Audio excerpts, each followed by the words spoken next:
आनंद जी का भी बहुत अच्छा यूट्यूब चैनल है। पता नहीं आनंद जी आप इस बात को फेस कर रहे हैं नहीं कर रहे हैं, लेकिन खड़गे जी ने लिखा है फेसबुक को, ट्विटर को और यूट्यूब को। राहुल गांधी ने कहा भी आज कि उनके यूट्यूब की रीच को एकदम कम कर दिया गया, और मैं भी महसूस कर रहा हूं कि अचानक यूट्यूब की रीच कम की जा रही है। जो लोग सत्ता से सवाल कर रहे हैं उनकी रीच कम की जा रही है, और जो सत्ता के समर्थक हैं उनके यूट्यूब की रीच बढ़ाई जा रही है। मुझे उम्मीद नहीं थी कि यूट्यूब भी इस झांसे में आ सकता है, लेकिन खड़गे जी ने चिट्ठी लिखी है पिचई जी को और पूछा है कि आखिर कारण क्या है, क्यों ऐसा खेल कर रहे हो फेसबुक ट्विटर के बाद यूट्यूब। आनंद जी, क्या आप भी इस समस्या से आप भी शिकार हुए हैं? आपके यूट्यूब की भी रीच कम हुई है, बाहरी शक्तियों का हस्तक्षेप बढ़ा है, और फिर आज के घटनाक्रम पे आपकी नहीं, मतलब देखिए ये जो है ये सर्वविदित है कि इस समय तो रीच बहुत कम की ही गई है। वैसे भी आपको ये साफ साफ था कि अगर आप किसी दिन मोदी जी का नाम लेके कुछ भी कार्यक्रम कर दें तो वो आपका एक, ये इसमें हम सब लोग हैं, प्रदीप जी भी देखेंगे, वो जैसे 1 मिनट में 800 900 600 900 1000 1000 तक चल रहा, आपको लगता है बहुत अच्छा पकड़ लिया, ये ठीक चलेगा, और वो 800 से ड्रॉप होके वो 20 पे आ जाता है।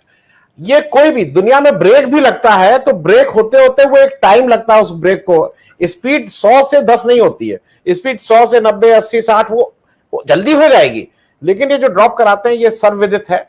और ये चूंकि ऑफिशियली आप बहुत सी चीजें नहीं कह सकते हैं क्योंकि आज दिक्कत है, कुछ शीर्ष नेताओं के पास डायरेक्ट एक्सेस है, और मैं इसको जिम्मेदारी से कह रहा हूं क्योंकि अभी नाम लेना संभव नहीं है। उन शीर्ष नेताओं के पास डायरेक्ट एक्सेस है इस यूट्यूब और फेसबुक के लिए, वो इसको डायरेक्ट कर सकते हैं। फेसबुक और यूट्यूब को सरकमेंट करते हैं, उनको एक्सेस दी गई है कि आप जब चाहिए तो उसको कम करिए, ज्यादा करिए। अब दिक्कत क्या है कि आप बहुत लाइमलाइट में आ गए थे, तो अब आपको तो आप ज्यादा टारगेटेड हैं, जो कम लाइमलाइट में वो कम टारगेटेड है। ये तो यू हैव टू, जिसको कहते हैं ना, आपको उसका प्राइस देना ही पड़ेगा, आपको उसका मूल्य चुकाना पड़ेगा।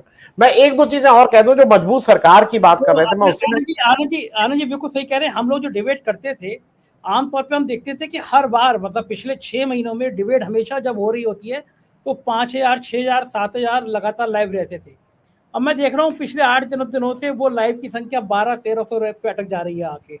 ये जानबूझ के ना कि चुनाव में बोलने नहीं देना है, कहीं पे भी बोलने हाँ, उससे ज्यादा नहीं जाने दे रहे हैं। आपका 1200-1300 पे अटक रही, मेरी 1000-1100 पे अटक रही, इससे ज्यादा आप कुछ कर लीजिए, आप बेस्ट ऑफ टॉपिक ले आइए, बेस्ट ऑफ स्पीकर ले आइए, बेस्ट ऑफ बात करिए, वो उससे उस थ्रेशोल्ड को तोड़ नहीं पा रहे हैं।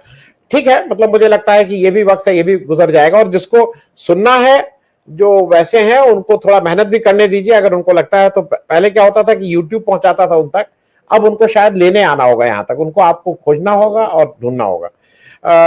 ये वक्ती चीज है, मतलब इसको क्या कहा जाएगा, क्योंकि अपने हाथ में ये है नहीं। लेकिन मुझे एक चीज ये भी है संजय जी, कि ऑल्टरनेटिव टेक्नोलॉजी कुछ ना कुछ प्लेटफॉर्म और लेके आएगी। दुनिया जिस रफ्तार से चल रही है ना, उस रफ्तार में ये मैटर ऑफ टाइम है, ये अगले 2 महीने में आएगा कि 1 महीने में आएगा, लेकिन एक दूसरा प्लेटफॉर्म तो आएगा ही आएगा अगर आप इसको इस तरह से रोकेंगे। मैं बात इस मेन विषय पे आ जाऊं, जो आपने सृष्टि जी ने कहा, उससे पहले अजय शुक्ला जी ने कहा, वो एक ही चीज नहीं कह रहे हैं, उन्होंने स्पीड भी थपथपाई है। उन्होंने कहा है कि अमित शाह साहब वहां जाके 3 दिन बैठे, देखिए, अरे अमित शाह साहब 3 दिन बैठे, उसके बाद क्या हालत कर दी है। ये अमित शाह साहब वहां 3 दिन बैठ के किसका काम कर रहे थे और किसका एजेंडा चला रहे थे, ये नहीं बताया उन्होंने। मैं 2-3 चीजें इसलिए कहूंगा क्योंकि मैं थोड़ी जानकारी, मेरी उम्र आप सब लोगों से ज्यादा है, तो मैं थोड़ा आप लोगों से समझना चाहता हूं। आरएसएस के लिए कहा जाता है बड़ा सांस्कृतिक संगठन है, सुबह यहाँ कुछ व्यायाम कराया जाता है, लोग दौड़ भाग करते हैं, बड़ा अच्छा खेलकूद होता है। मैं जरा जानकारी के लिए जानना चाह रहा हूं कि क्या किसी भी आपकी जानकारी में एशियन गेम्स में, कॉमनवेल्थ गेम्स में, ओलंपिक में, किसी में भी आरएसएस का कोई व्यक्ति कहीं है जिसने जाके कोई पदक जीता हो कि भाई बड़ा अच्छा वहां से आरएसएस से निकला? आपने क्या कोई बड़े उसमें देखा है पद पे सांस्कृतिक संगठन की, ये साहब निकले हैं, क्या गाना गाते हैं, सांस्कृतिक संगठन से आ रहे हैं, ये इतना बढ़िया, देखिए स्टेज आर्टिस्ट हो गए। मैं जानकारी के लिए, अगर किसी को पता हो तो बताइएगा कि आरएसएस की शाखा में जाने के बाद किसने कौन सी ऊंची कूद, नीची कूद, फेंकने का काम अलग है, वो एक अलग विषय है, लेकिन ऊंची कूद, नीची कूद, तेज दौड़, धीरे दौड़ में क्या काम किया, ये जरा मैं समझूंगा। दूसरी, मैं परंपरा की बात एक और कर दूं, माफी मांगने की परंपरा इनकी बिल्कुल कंसिस्टेंट है, और ये कभी कभी आपको और हमको एक नैरेटिव, झूठा नैरेटिव बताते हैं वो आज मैं इसलिए क्योंकि मैं यही वो बात करके आ रहा हूं और मुझे लगता है दर्शकों को ये समझ में भी आना चाहिए। एक चीज बार बार कही जाती है कि नहीं नहीं, आरएसएस एक सांस्कृतिक संगठन है और वो बेस्ट को हरदम वो करता है। और ये भी नैरेटिव बताया जाता है कि इंदिरा गांधी को भी एक जमाने में आरएसएस ने मदद की थी।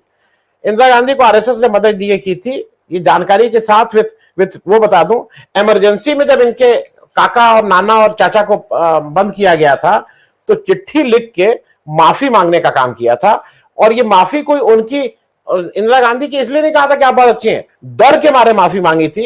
इंदिरा गांधी ने उन चीजों पे कोई तवज्जो नहीं दिया था, तो भागे भागे पे विनोबा भावे के पास गए थे कि आप जरा मेरी पैरवी कर दीजिए, हमें जेल से छुड़वा दीजिए। और ये छूटे थे जेल से। इसके साथ इंदिरा गांधी जब छोड़ती थी तो इनके सारे कागज है भाई, एफिडेविट, साइंड एफिडेविट है, जिसको जरूरत होगी वो मैं दे सकता हूं, वो मेरे पास उपलब्ध है। मैं एक चीज और दो चीज पूछ लूं, क्योंकि मोहन भागवत जी को हमको और आपको आरएसएस का मूल चरित्र समझना है।